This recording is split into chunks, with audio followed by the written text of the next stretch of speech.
Hello दोस्तों, मैं भूपेंद्र भदौरिया आपका स्वागत करता हूं अपने यूट्यूब चैनल पर। दोस्तों आज हम इस वीडियो में पढ़ेंगे भारत की नदियां।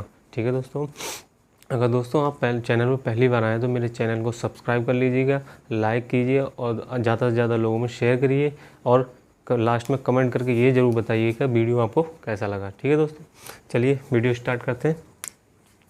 दोस्तों हम आज भारत की नदियाँ पढ़ेंगे तो उसमें दो तरह की नदी पढ़ेंगे, एक हिमालयन नदी, दूसरी प्रायद्वीपीय नदी। हिमालयन नदी है बहुत ही जो हिमालय से निकलती हैं और प्रायद्वीपीय नदी होती है दक्षिण भारत से निकलती हैं।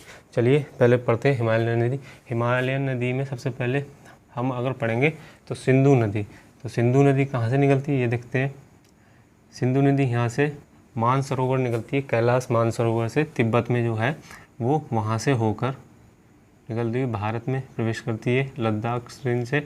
फिर ये यहाँ जम्मू कश्मीर के पास से होती हुई पाकिस्तान में प्रवेश कर जाती है।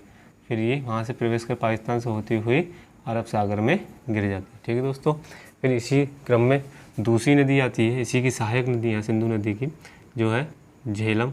झेलम शेषनाग झील से निकलती है, शेषनाग झील से निकलती है और शेषनाग झील से निकलती हुई जाती है जम्मू कश्मीर होती हुई फिर पाकिस्तान में चली जाती है। ठीक है दोस्तों, फिर उसी क्रम में हिमाचल से निकलती है चिनाब नदी। ठीक है दोस्तों, फिर निकलती है चिनाब नदी। ठीक है दोस्तों, फिर हिमाचल से ही एक नदी निकलती है रावी नदी,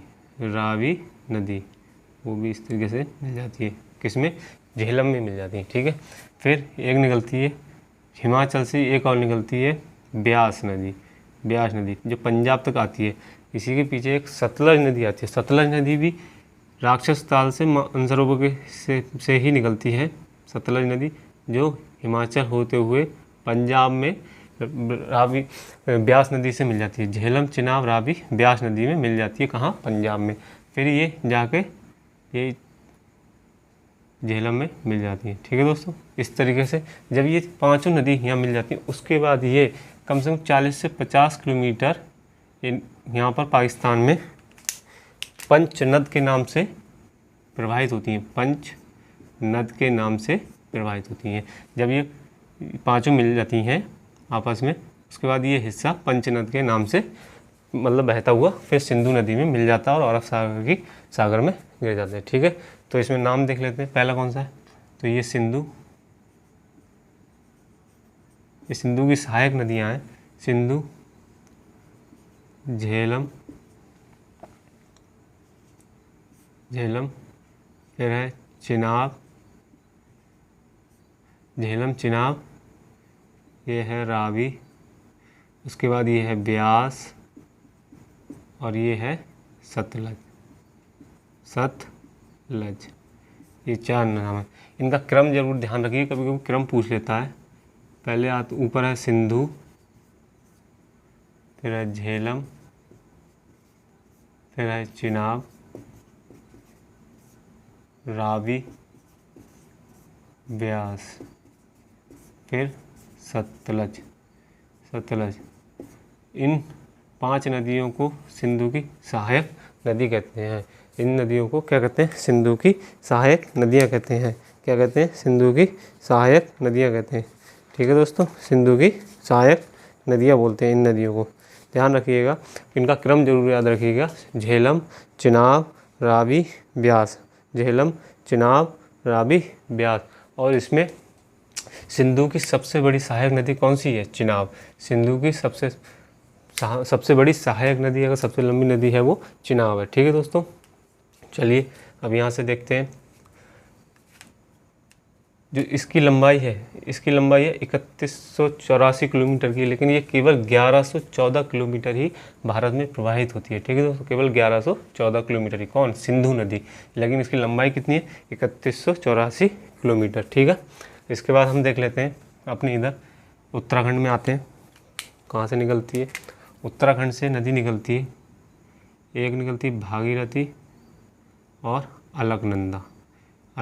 फिर यहाँ से होती हुई यूपी से होते हुए उत्तराखंड से होते हुए बिहार, हल्का सा भाग झारखंड लगता है, फिर पश्चिम बंगाल से होते हुए बांग्लादेश, बांग्लादेश से फिर बंगाल की खाड़ी में आ जाती है। ठीक है दोस्तों, अब इसका कुछ क्रम पढ़ लेते हैं। ये है भागीरथी, ठीक है, भागीरथी। जैसे दोस्तों जब ये उत्तराखंड में ऐसे आती हैं इस तरीके से, ध्यान रखिएगा इस तरीके से, ठीक है दोस्तों। अब इनका उसमें आएगा नहीं तो पढ़ा देते हैं, ठीक है। तो ये है भागीरथी, भागीरथी, और ये है अलकनंदा, अलकनंदा। क्या है? अलकनंदा, भागीरथी और अलकनंदा। तो ये अलकनंदा कहाँ से निकली है? सतोपत हिमानी से, ग्लेशियर है ये, ठीक है, सतोपत हिमानी। और भागीरथी निकलती है गौमुख से, गौमुख से, ठीक है। और यहाँ ये जहाँ ये दोनों मिलती हैं उसे बोलते हैं देव प्रयाग, देव प्रयाग। जहाँ ये दोनों नदियाँ मिलती हैं इसे क्या बोलते हैं? देव प्रयाग। इसमें भी कई प्रयाग हैं, ध्यान रखिए इसके। इधर से जब एक सहायक नदी मिलती है मंदाकिनी, मंदाकिनी, याद रखिए मंदाकिनी। दूसरी मिलती है पिंडार, और एक मिलती है यहाँ पे धौली गंगा, धौली गंगा, गंगा, ठीक है। तो ये मंदाकिनी जहाँ मिलती है उसे बोलते हैं रुद्रप्रयाग, उसे बोलते हैं रुद्रप्रयाग, उसे बोलते हैं रुद्रप्रयाग। और जहाँ पिंडार नदी मिलती है इस यहाँ पर उसे बोलते हैं कर्णप्रयाग। क्या बोलते हैं? कर्णप्रयाग। और जहाँ धौली गंगा मिलती है उसे बोलते हैं विष्णुप्रयाग, विष्णुप्रयाग। मंदाकिनी जहाँ मिलती है वहाँ रुद्रप्रयाग, पिंडार नदी जहाँ मिलती है वहाँ कर्णप्रयाग, और जहाँ धौली गंगा मिलती है वहाँ विष्णुप्रयाग। और मंदाकिनी की जगह ही यहाँ पर तट, मंदाकिनी के तट पे ही केदारनाथ का मंदिर है, केदारनाथ। और अलकनंदा पे बद्रीनाथ। ये इम्पोर्टेंट है, कभी कभी पूछ लिया जाता है कि बद्रीनाथ किस नदी के तट पर है, तो आप बताएंगे अलकनंदा। और जब केदारनाथ पूछेगा तो केदारनाथ आप बताएंगे मंदाकिनी। मंदाकिनी जहाँ मिलती है उसे रुद्रप्रयाग बोलते हैं, पिंडार जहाँ मिलती है वहाँ कर्णप्रयाग, जहाँ धौली गंगा मिलती है उसे बोलते हैं विष्णुप्रयाग। और सतोपत हिमानी से अलकनंदा निकली। जहाँ भागीरथी और अलकनंदा जहाँ मिलती हैं उसे बोलते हैं देवप्रयाग। और देवप्रयाग के बाद यही अलकनंदा और भागीरथी फिर हमारी कहलाती हैं गंगा, ठीक है। फिर इनका निर्माण होता है गंगा। अब भागीरथी और अलकनंदा जब देवप्रयाग में मिल जाती फिर इनका होता है, इन्हें बोलते हैं गंगा, ठीक है दोस्तों। क्या बोलते हैं? गंगा। यहाँ से देवप्रयाग ये है, अलकनंदा और भागीरथी आई तो फिर यहाँ से गंगा जी का निर्माण हुआ, ठीक है। फिर यहाँ से देवप्रयाग से गंगा के नाम से आगे प्रवाहित हुई हैं, ठीक है दोस्तों। चलिए और इनकी सहायक नदियाँ देख लेते हैं यहाँ से। इसको ध्यान रखिएगा दोस्तों, जब यहाँ से निकली तो गंगा की सबसे बड़ी सहायक नदी है यमुना। यमुना देख लीजिए, यमुना, यमुना कहाँ से आई है? यमुना, यमुना यमुनोत्री से आई है, बंदरपुंछ से आई है, यमुनोत्री ग्लेशियर से, जो कहाँ मिल गई? यूपी के प्रयागराज इलाहाबाद में आकर यहाँ इसके साथ मिल गई है। और यमुना की सबसे बड़ी सहायक नदी के रूप में अगर जानी जाती है तो वो यमुना नदी है, यमुना नदी है, ठीक है दोस्तों। और देख लेते हैं इसकी सहायक नदियाँ। सहायक नदियाँ दोस्तों उत्तराखंड से ही एक इसकी सहायक नदी आई है। देखिए ये यमुना है, यमुना, गंगा, दो भाग में आई है, भागीरथी और अलकनंदा मिलकर फिर गंगा मिली है देवप्रयाग में, ठीक है दोस्तों। इस चीज़ को याद रखिएगा। गंगा यहाँ से एक नदी आई उत्तराखंड से आई हैं कन्नौज में, कन्नौज में मिल गई हैं रामगंगा, कन्नौज में मिली है रामगंगा। इसी एक सहायक नदी है, गंगा जी की सहायक नदी। और एक यहीं से आई है पीलीभीत की, जो फूलर झील भी बोलते हैं, गोमत ताल भी बोलते हैं जिसे, वो आके मिली है यहाँ से पीलीभीत से होती हुई, जो मैदानी क्षेत्र में पहली एक मात्र नदी है जो मैदानी क्षेत्र में उत्पन्न हुई है, हिमालय नदी, ठीक है। तो ये मिली हमारी गाजीपुर में। कहाँ? गाजीपुर में। कहाँ मिली? गाजीपुर में। यहाँ देख लीजिए, ये कन्नौज में आई रामगंगा, रामगंगा, कहाँ, कन्नौज, कहाँ आई, कन्नौज। फिर जो हमारी गोमती आई, गोमती कहाँ से आई, गोमती हमारी आई पीलीभीत के फूलर झील से या गोमत ताल से, ठीक है। तो वो कहाँ मिली, यहाँ के गाजीपुर में, कहाँ मिली, गाजीपुर में, गाजीपुर में। और एक बात है, उत्तर प्रदेश की जो राजधानी किस नदी के तट पर आता है क्वेश्चन, तो वो गोमती नगर पे ही आता है, गोमती नदी पे, मतलब गोमती नदी पर, ठीक है दोस्तों। अब इसी में इसकी एक नदी है, यहाँ नेपाल से कुछ नदी आती हैं, नेपाल और चीन से, लगा लीजिए, नेपाल और चीन से ही आती है। तो इसकी सहायक नदियों के नाम देख लेते हैं कौन कौन से सहायक नदी हैं। एक आती है यहीं से काली नदी, काली नदी सुने, ये यहाँ से आती है काली नदी, मतलब ये उत्तराखंड में प्रवेश करके यूपी होते हुए, ठीक है दोस्तों, यूपी में प्रवेश करती है, ठीक है। काली नदी जब नेपाल में होती है तो काली नदी होती है, जब उत्तराखंड होती है तो इसका नाम शारदा नदी से प्रसिद्ध है, शारदा नदी, काली नदी शारदा नदी जिसे बोलते हैं। अब यहीं से एक नदी आती है तिब्बत से होती हुई, ठीक है, चीन में जब जाती है तो ये 2 भागों में बढ़ती है, फिर ये मिलती है, फिर ये होती है घाघरा, क्या कहलाती है, घाघरा, घाघरा नदी कहलाती है, घाघरा कहलाती है। फिर ये घाघरा बढ़ती है, जब भारत में प्रवेश करती है तो जो शारदा नदी होती है वो घाघरा नदी में मिल जाती है। फिर ये आगे बढ़ के सरयू के नाम से ही प्रसिद्ध है, घाघरा नदी जो है वो सरयू के नाम से प्रसिद्ध है। किस नाम से, सरयू के नाम से, सरयू के नाम से प्रसिद्ध है, क्या है, सरयू के नाम से प्रसिद्ध है। और ये कहाँ आ जाती है, फिर ये मिलती है छपरा में, बिहार के छपरा में, कौन सी, घाघरा नदी। जैसे अयोध्या में देख सुनने होंगे सरयू नदी, वो घाघरा है, घाघरा में कौन सी नदी मिली है उसकी सहायक नदी, घाघरा में सहायक नदी। इस तरीके से देख लीजिए, ये है काली नदी, काली नदी, और ये आई इसे बोलते हैं करनौली नदी, मतलब नेपाल में होती है, वहाँ से आती है, फिर घाघरा में होती है, और घाघरा में जब मिलती है शारदा, और ये भारत में अयोध्या में आप सरयू के नाम से भी इसे जाना जाता है, तब ये मिलती है कहाँ, छपरा में, छपरा में, ठीक है दोस्तों, कहाँ मिलती है, छपरा में। इसी के बाद एक नदी आती है हमारी गंडक, गंडक तिब्बत चीन से आती है, गंडक, गंडक आती है जो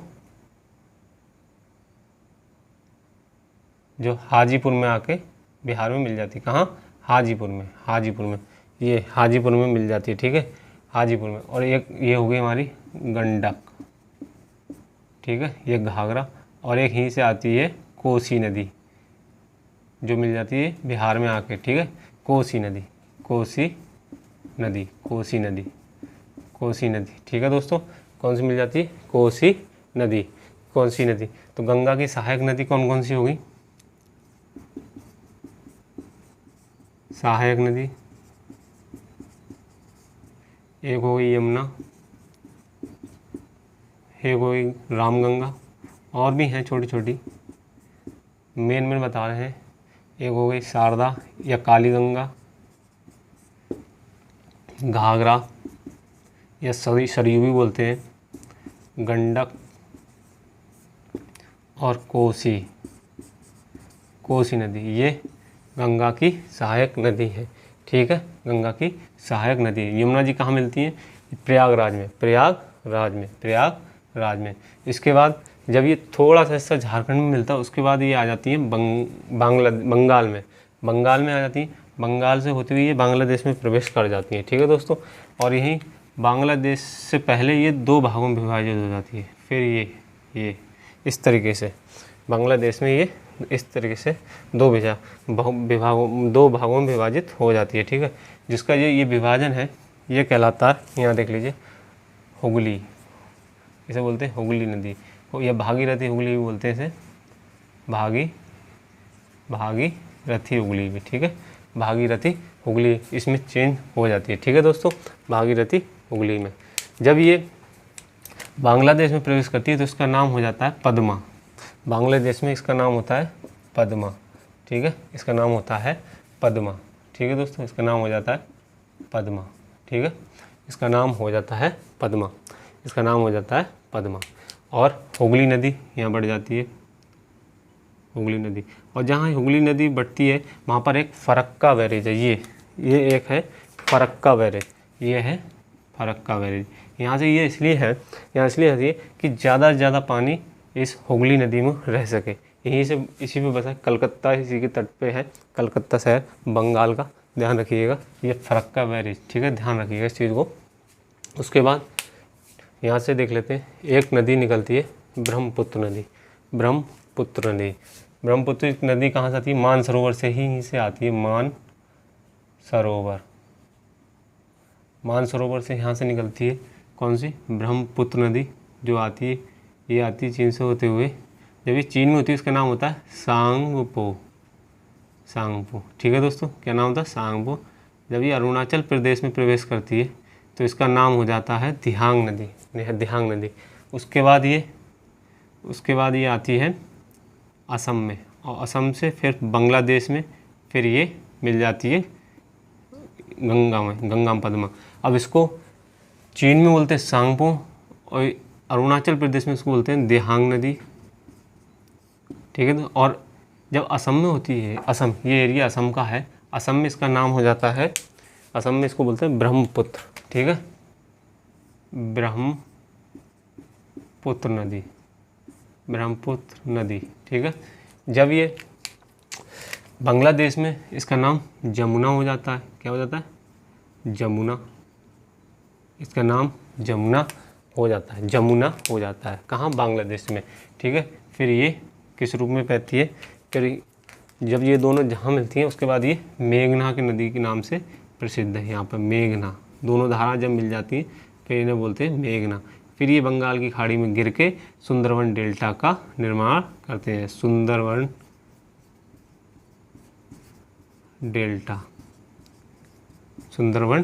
डेल्टा। दोस्तों एक चीज़ और याद रखिएगा, इसी में एक है ब्रह्मपुत्र नदी की एक सहायक नदी है लोहित नदी, जिसे क्या बोलते हैं? खून की नदी भी बोलते हैं। और इसी में एक है मणिपुर से होती हुई असम से होती हुई ये जो धारा देख रहे हैं आप, इसे बोलते हैं बराक नदी। और जब ये बराक नदी बांग्लादेश में जाती है तो उसका नाम हो जाता है मेघना। और इसी की जब धारा, इसी में ये पद्मा और जमुना, मतलब ब्रह्मपुत्र और गंगा की धारा जब इसमें मिलती तब ये मेघना के ही नाम से बांग्लादेश में बहती है, मेघना के ही नाम से, ठीक है दोस्तों। समझ गए? पद्मा और जमुना मिलकर बनाते हैं मेघना का निर्माण करते हैं। जो बराक नदी की वजह से ही इसका नाम मेघना पड़ा है, क्योंकि मेघना किसको बोलते हैं? बराक नदी को बोलते हैं, ठीक है दोस्तों, ध्यान रखिएगा। जो ये बराक नदी है, इसको जब ये इसमें जैसे भारत में है तो उसका नाम बराक नदी है, जैसे ही ये जब बांग्लादेश में जाती है तो उसका नाम हो जाता है मेघना, ठीक है। और जब गंगा नदी जब बांग्लादेश में प्रवेश करती है तो उसका नाम होता है पद्मा, और ब्रह्मपुत्र जब बांग्लादेश में प्रवेश करती है तो उसका नाम होता है जमुना। जब पद्मा और जमुना जब मिल जाती, धारा मिलकर जब मेघना में मिल जाती हैं तो उसको नाम पड़ जाता है, उस नदी का पूरा नाम मेघना। और मेघना के रूप में ये बंगाल की खाड़ी में गिरती हैं और सुंदरवन डेल्टा का निर्माण करती हैं, ठीक है दोस्तों। अब यहाँ से देख लेते हैं, यही हुगली नदी में एक नदी है जो झारखंड से होती हुई हुगली नदी में मिल जाती है, इसे बोलते हैं दामोदर नदी। कौन सा नाम है? दामोदर नदी। इसी को देख लीजिए, दामोदर नदी, ठीक है दोस्तों, दामोदर नदी। अब यहीं से एक देख लेते हैं, छत्तीसगढ़ का एक स्थान है, इधर से देख लेते हैं, एक छत्तीसगढ़ की जगह है अमरकंटक। यहाँ छत्तीसगढ़ में एक अमरकंटक है। अमरकंटक से 3 नदियाँ निकलती हैं और तीनों अलग अलग दिशाओं में जाती हैं। पहली है यहाँ से नर्मदा, ठीक है। एक इसी की स्यास पहाड़ियों से अमरकंटक से महानदी निकलती है, उड़ीसा में जाके गिरती है। कौन सी? महानदी। और एक निकलती है सोन नदी, जो पटना में जाके गंगा जी में मिल जाती है। कौन सी? सोन नदी, सोन नदी, ठीक है, सोन नदी। जो 3 दिशाओं में अमरकंटक से 3 नदियाँ निकलती हैं, अमरकंटक से 3 नदियाँ निकलती हैं जो तीनों दिशा में, एक निकलती है नर्मदा, दूसरी सोन और तीसरी महानदी। ठीक है दोस्तों, महानदी कभी कभी पूछ लिया जाता है, ऐसी कौन सी नदी है जो पूरब से पश्चिम की तरफ बहती हो, तो उसका नाम क्या बताएंगे आप? नर्मदा। ठीक है दोस्तों, नर्मदा। ठीक है, यहाँ से ही एक सतपुड़ा की पहाड़ी से निकलती है, सतपुड़ा की पहाड़ी से। कौन सी? ताप्ती। इसी के बीच में सतपुड़ा की पहाड़ियाँ हैं, सतपुड़ा की पहाड़ियाँ। ठीक है दोस्तों, सतपुड़ा की पहाड़ियाँ हैं। ठीक है, और इसी में कुछ यमुना जी की, यमुना की हम पढ़ेंगे सहायक नदियाँ। तो इसमें कौन कौन सी सहायक नदियाँ हैं? एक है जो मध्य प्रदेश से ही निकलती है, चंबल, इटावा में जाकर मिलती है चंबल। और चंबल की ही सहायक नदी है बनास, बनास। ठीक है, और ये है चंबल, ये है बनास। ठीक है, और इसी में मिलती है क्षिप्रा, फिर आता है काली सिंध मिलती है, फिर यहाँ से पार्वती नाम की नदी है, पार्वती। ठीक है, फिर इसी में सिंध मिलती है, बेतवा और केन। ठीक है दोस्तों, ये इसकी सहायक नदी है, यमुना की सहायक नदी। याद रखिएगा, यमुना की अगर पूछ लिया जाता कभी कभी यमुना की सबसे बड़ी सहायक नदी कौन सी है, तो आप बताएंगे चंबल, चंबल, जो घड़ियालों के लिए काफ़ी प्रसिद्ध है, घड़ियालों के लिए काफ़ी प्रसिद्ध है। ये है, इनका नाम लिख लीजिएगा, यमुना जी के सहायक नदी। पहली एक है काली सिंध, यहाँ ये है सिंध, ये है बेतवा और ये है केन। केन मिलती है बांदा पे, और चंबल, सिंध और बेतवा मिलती है इटावा में जाके। ठीक है, इटावा में, ध्यान रखिएगा इस चीज़ को। और बनास ये चंबल में आके मिलके मिलती है। चंबल की सहायक नदी अगर सबसे बड़ी पूछा जाएगा तो बनास। क्षिप्रा को याद रखिएगा, ये उज्जैन में है, क्षिप्रा में, जिसपे महाकुंभ लगता है। ठीक है, क्षिप्रा 4 जगह हैं जहाँ कुंभ लगता है, उसमें से एक क्षिप्रा नदी पे भी लगता है जो उज्जैन में है। बाकी ये मध्य प्रदेश से ही निकल रही हैं सारी नदियाँ। ठीक है दोस्तों, इसी में एक यहाँ देख लीजिए माही नदी, माही नदी, माही नदी विंध्याचल पर्वत से ही निकलती है, जो कुछ क्षेत्र राजस्थान से होता है, फिर ये खंबात की खाड़ी में गिर जाती है। कौन सी नदी है ये? माही नदी, माही नदी, माही नदी, माही नदी। कभी कोई क्वेश्चन एक आता है, ऐसी कौन सी नदी जो कर्क रेखा को 2 बार काटती है, तो वो कौन सी नदी है? माही नदी। ध्यान रखिए, माही नदी। फिर हम यहाँ से एक नदी देख लेते हैं, यहाँ से फिर महाराष्ट्र के नासिक से एक नदी निकलती है, जो महाराष्ट्र होते हुए तेलंगाना, महाराष्ट्र ऐसे आते हैं, महाराष्ट्र, कर्नाटका, तेलंगाना, फिर आंध्रा से होते हुए बंगाल की खाड़ी में गिरती है। उसको बोलते हैं गोदावरी, गोदावरी। ठीक है, और एक निकलती है कर्नाटक से आंध्रा में, ये होती है कृष्णा। ठीक है, एक कर्नाटक से ही निकलती है जो तेलंगाना में गिरती है, इसका नाम है कावेरी। ये इम्पोर्टेंट नदियाँ हैं, इनको पढ़ लीजिए, गोदावरी, कृष्णा, कावेरी, गोदावरी, कृष्णा, कावेरी, गोदावरी, कृष्णा, कावेरी, गोदावरी, कृष्णा, कावेरी, गोदावरी, कृष्णा, कावेरी। इसमें भी बहुत इम्पोर्टेंट है, इसमें कुछ पॉइंट इम्पोर्टेंट है। गोदावरी को दक्षिण भारत की बूढ़ी गंगा या बृहद गंगा के नाम से जानते हैं, बूढ़ी गंगा या बृहद गंगा के नाम से जाना जाता है। ठीक है, और कावेरी को दक्षिण भारत की गंगा कहते हैं। ठीक है दोस्तों, दक्षिण भारत की गंगा कहते हैं, दक्षिण भारत की गंगा कहते हैं। इसमें देख लीजिए थोड़े कुछ पॉइंट हैं।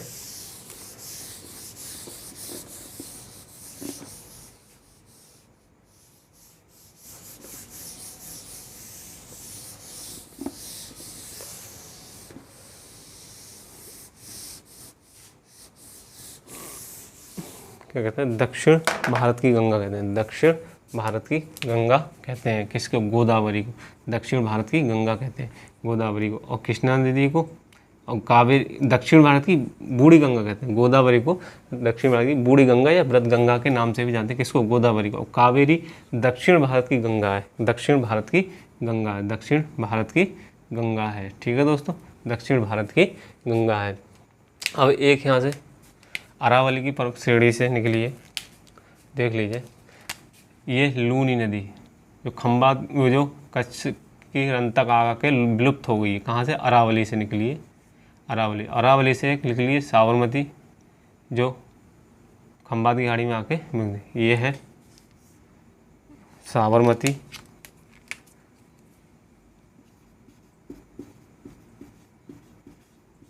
और ये है लूनी नदी। ठीक है, लूनी नदी। इसके क्वेश्चन आता है ऐसी कौन सी नदी है जो एक ही राज्य में बहती है और वहीं खत्म होती है, उसका नाम आता है लूनी नदी। ध्यान रखिए, लूनी नदी। और यहीं से एक है पॉइंट आता है, ध्यान रखिएगा, पॉइंट आता है यहाँ से। ठीक है सर, यहाँ भाखड़ा नागल बांध है, भाखड़ा नागल बांध है पंजाब में, जहाँ ब्यास और सतलज नदी जहाँ मिलती है, वहाँ भाखड़ा नागल बांध है, जो भारत का सबसे ऊंचा बांध है। पूछा जाता है सबसे ऊंचा बांध कौन सा? भाखड़ा नागल बांध, जो यहाँ से आती है इंदिरा नहर या इंदिरा कनाल, जो राजस्थान पंजाब होते हुए राजस्थान में होती है। जो पूछा जाता है विश्व में सबसे बड़ी मानव निर्मित नहर कौन सी है, तो वो आती है इंदिरा नहर। ठीक है, क्वेश्चन बताइएगा किस पे है, तो आप बताएंगे सतलज नदी पे, सतलज नदी और रावी व्यास पे। कभी कभी दोनों ऑप्शन में देता है तो उस हिसाब से बता दीजिएगा। मैक्सिमम तो सतलज ही है, लेकिन कभी व्यास भी दे दे तो उसे कर लीजिएगा सही। इंदिरा नहर या इंदिरा कनाल के नाम से जाना जाता है। ठीक है दोस्तों, इसमें अब कुछ क्वेश्चन देख लीजिए। देखिए, एक कृष्णा में सबसे पूछा जाता है, कृष्णा में पूछा जाता है कि कृष्णा में नागार्जुन नाम से बांध है, नागार्जुन बांध, कि नागार्जुन बांध किस नदी पे है, तो कृष्णा बताइए नागार्जुन बांध। और कावेरी पे शिव समुद्रम जलप्रपात के लिए प्रसिद्ध है। ठीक है, और इसी में पूछा जाता है कृष्णा नदी कि जल विवाद किन किन राज्यों के बीच है, तो इसका महाराष्ट्र, कर्नाटक और तेलंगाना, यानी आंध्रा में। ठीक है, आंध्रा। और कावेरी जल विवाद है, जो कावेरी का जल विवाद है वो कर्नाटक और तेलंगाना के बीच है। ठीक है, जल विवाद, वो तेलंगाना का नाम हो गया तमिलनाडु, तमिलनाडु में गिरी ना, तमिलनाडु। ठीक है दोस्तों, तमिलनाडु। और महानदी पे एक बांध है हीराकुंड बांध, हीराकुंड बांध जो भारत का सबसे लंबा बांध है, हीराकुंड बांध। किस नदी पे है? महानदी पे। किस नदी पे है? महानदी पे। ध्यान रखिएगा इस चीज़ को। यहीं से एक क्वेश्चन आता है कि बिहार का शोक किस नदी को कहा जाता है? बिहार का शोक, अब यहाँ से क्वेश्चन देख लेते हैं कैसे कैसे हैं। बिहार का शोक किसके कहते हैं? बिहार का शोक बोलते हैं कोसी नदी को। बिहार का शोक कोसी नदी को बोलते हैं, कोसी नदी को बोलते हैं, क्योंकि ये सबसे ज़्यादा दिशा बदलती है और सबसे ज़्यादा कटान करती है। कटान करने के कारण इसे बिहार का शोक बोलते हैं, बिहार का शोक बोलते हैं। किसको? कोसी नदी को। और बंगाल का शोक किसे कहा जाता है? या अभिशाप किसे कहा जाता है? दामोदर नदी को। बंगाल का शोक या अभिशाप भी बोलते हैं, बंगाल का अभिशाप, अभिशाप किसे बोलेंगे? दामोदर नदी को। प्रदूषण होने के कारण इसे जैविक मरुस्थल के भी नाम से जानते हैं, जैविक मरुस्थल के नाम से, मरुस्थल, जैविक मरुस्थल के नाम से भी जाना जाता है। और ये महानदी उड़ीसा में गिरती है, तो उड़ीसा का अभिशाप या शोक भी किसे कहते हैं? महानदी को बोलते हैं। उड़ीसा का ये क्वेश्चन आता है, उड़ीसा का शोक किसे कहते हैं? उड़ीसा का शोक किसे कहते हैं? महानदी को, महानदी को, महानदी को। ठीक है दोस्तों, इसे बोलते हैं महानदी को। ये क्वेश्चन है इसमें। अब पूछ लिया जाता है भारत की सबसे लंबी नदी कौन सी है। भारत की सबसे लंबी नदी कौन सी है? तो भारत की सबसे लंबी नदी कौन सी है? गंगा। गंगा भारत की सबसे लंबी नदी कितनी? 2525 किलोमीटर है इसकी लंबाई। ठीक है दोस्तों।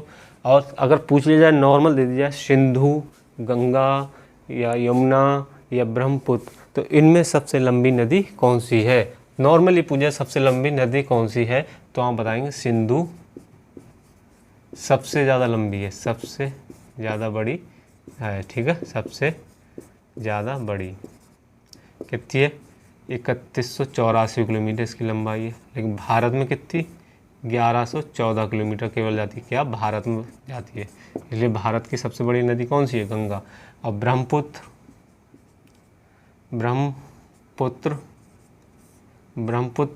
की लंबाई कितनी है? 2900 किलोमीटर के आसपास है। लेकिन भारत में ये 916 किलोमीटर ही प्रवाहित होती है। कितनी? 900 किलोमीटर ही प्रवाहित होती है। अगर पूछ लिया जाए भारत की सबसे चौड़ी नदी कौन सी है, तो ब्रह्मपुत्र सबसे चौड़ी नदी है। ब्रह्मपुत्र चौड़ी नदी है। यहीं असम में ब्रह्मपुत्र में सबसे विश्व के सबसे बड़े द्वीप मांजुरी द्वीप, और विश्व का सबसे छोटा द्वीप उमानंद किस में पाया जाता है? ब्रह्मपुत्र नदी में। असम में सबसे बड़ा नदी द्वीप, सबसे मांजुरी नदी द्वीप, और सबसे छोटा द्वीप उमानंद, ये कहाँ पाए जाते हैं? ब्रह्मपुत्र नदी में, असम में पाए जाते हैं। ठीक है दोस्तों, इस चीज़ को याद रखिए। ये पूछ लिया जाता है नदी द्वीप किस नदी में पाया जाता है, सबसे बड़ा नदी द्वीप किस नदी में है, तो वो ब्रह्मपुत्र नदी में है। और देख लीजिए इम्पोर्टेंट पॉइंट यहाँ से है।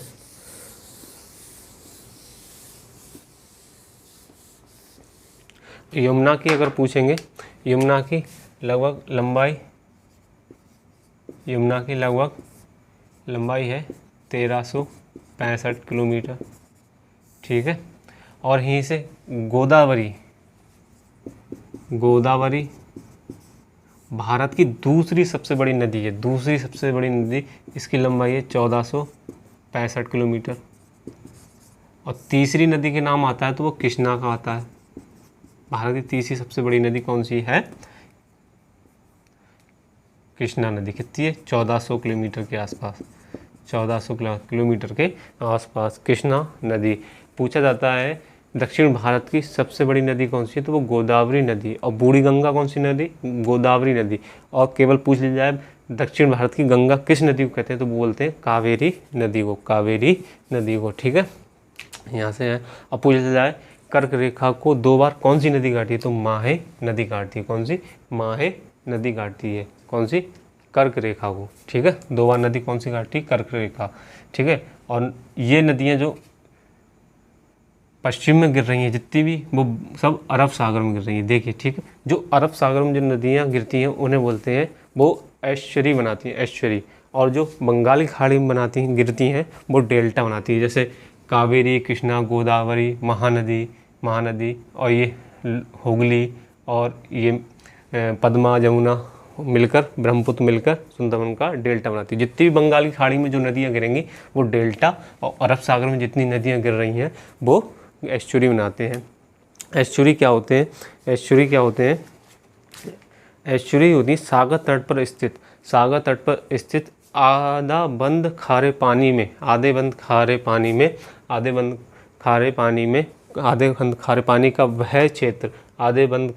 का वह क्षेत्र जिसमें नदी का ताज़ा जल सागर के खारे पानी से मिलता है, तो क्या होता है? एस्चुरी का निर्माण होता है। और डेल्टा क्या होता है? जब नदी अपने साथ कई मिट्टी बहा के लाती है, जब सागर के मुहाने पे जब मिलती है तो उसकी धारा कई भागों में विभाजित होती है, ऐसे इस तरीके से। ठीक है, मिट्टी लाने का तो मिट्टी यहाँ इकट्ठी होती है, त्रिभुजाकार ले लेती है, इसी को बोलते हैं डेल्टा। ठीक है। और नदी का जब ताज़ा जल सागर के खारे पानी में मिलता है तो एस्चुरी का निर्माण होता है। ठीक है, इस तरीके से ये है। और कुछ पॉइंट देख लीजिए इनमें, यही इम्पोर्टेंट है, इनको पढ़ लीजिएगा। और बाकी थोड़ा थोड़ा देख लीजिए कौन सा नदी किस तट पर कौन से, गंगा नदी पर अगर पूछ लिया जाता हाँ सबसे बड़ा शहर कौन सा है, तो कानपुर शहर। कानपुर शहर सबसे बड़ा शहर है जो गंगा नदी पर स्थित है, गंगा नदी पर स्थित है। अब पूछ लिया जाए, इन्हीं कुछ क्वेश्चन कभी कभी आ जाते हैं, विश्व की सबसे बड़ी नदी, सबसे बड़ी नदी विश्व की है नील नदी। नील नदी विश्व की सबसे बड़ी नदी है, सबसे प्राचीन नदी है, सबसे सुंदर नदी भी है, सबसे सुंदर नदी, सबसे लंबी नदी, सबसे लंबी नदी, सबसे सुंदर नदी और सबसे प्राचीन नदी है। ठीक है, और नील नदी को मिस्र का वरदान भी कहते हैं। सबसे सुंदर, सबसे प्राचीन और सबसे प्राचीन, और मिस्र का वरदान भी इसी को कैसे बोलते हैं, नील नदी को मिस्र का वरदान। ठीक है दोस्तों, विश्व की सबसे बड़ी नदी कौन सी है, नील नदी। और भारत की सबसे बड़ी नदी अगर पूछेगा तो क्या बताएंगे, गंगा। ठीक है, गंगा। और दूसरे नंबर पे, सेकंड नंबर पे विश्व की कौन सी आती है, अमेजोन नदी, अमेजोन नदी। और ये विश्व की सबसे चौड़ी नदी भी है, सबसे चौड़ी नदी। विश्व की सबसे चौड़ी नदी कौन सी है, अमेजोन नदी। और इसी में एक पॉइंट है, अमेजोन नदी। एशिया की सबसे बड़ी नदी पूछ लिया कभी तो वो है यांगत्से, यांगत्से रिवर। कहाँ है, चीन में। ठीक है, जो एशिया की सबसे बड़ी नदी है। और विश्व की सबसे चौड़ी नदी कौन सी है, अमेजोन नदी।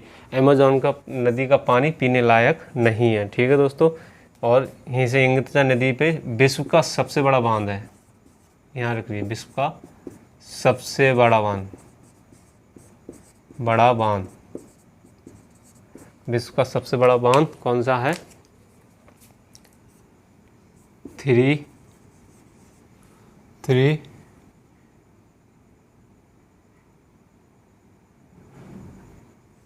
गार्ज डैम, जो चीन में है। ठीक है, सब विश्व का सबसे बड़ा डैम है ये three गार्ज dam, three गार्ज dam, three गार्ज dam. ठीक है, विश्व का सबसे बड़ा डैम है ये। और एशिया की सबसे बड़ी नदी है यांगत्से रिवर। ठीक है दोस्तों, और सबसे छोटी नदी अगर बात करें, सबसे छोटी नदी विश्व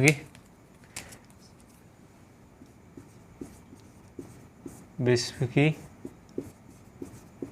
सबसे छोटी नदी तो वो है रोए नदी, रोए नदी।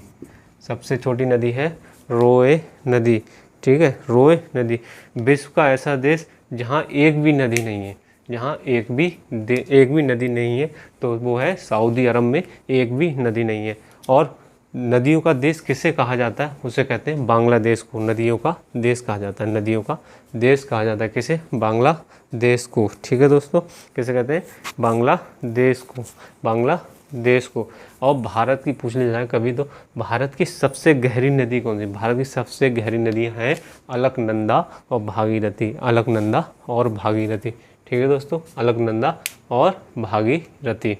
दोस्तों याद रखिएगा, कभी कभी यमुना की सहायक नदियाँ पूछ लेता है, कभी गंगा की सहायक नदियाँ पूछ लेता है, या पूछ लेता है यमुना की सबसे बड़ी सहायक नदी तो चंबल नदी, यमुना की सबसे बड़ी सहायक नदी तो वो यमुना है। और दोस्तों इसमें एक चीज़ और याद रखिएगा, कभी कभी पूछ लेता है गंगा की सबसे ज़्यादा बड़ी नदी, पानी मतलब पानी की मात्रा में लाने वाली सबसे बड़ी नदी, सहायक नदी कौन सी है, तो वो घाघरा है। कौन से, पानी ज़्यादा मात्रा में लाने वाली नदी कौन सी है, घाघरा।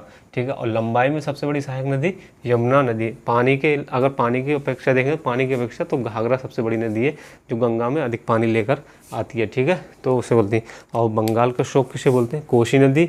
और बंगाल का शोक बोलते हैं दामोदर नदी। और बिहार का शोक बोलते हैं कोसी नदी। और उड़ीसा का शोक महानदी को बोलते हैं। ठीक है दोस्तों, इस चीज़ को याद करिएगा ध्यान से। ये हो गया।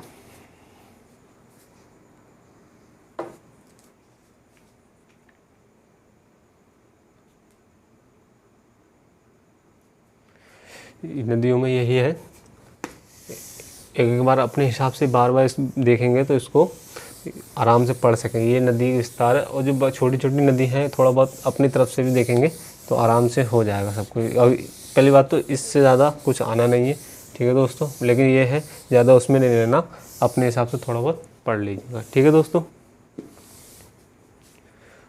तो आज के लिए इतना ही, और वीडियो अच्छा लगा ज़रूर बताइए कमेंट करके दोस्तों, और चैनल को सब्सक्राइब ज़रूर कर लीजिएगा, ठीक है दोस्तों। Thank you.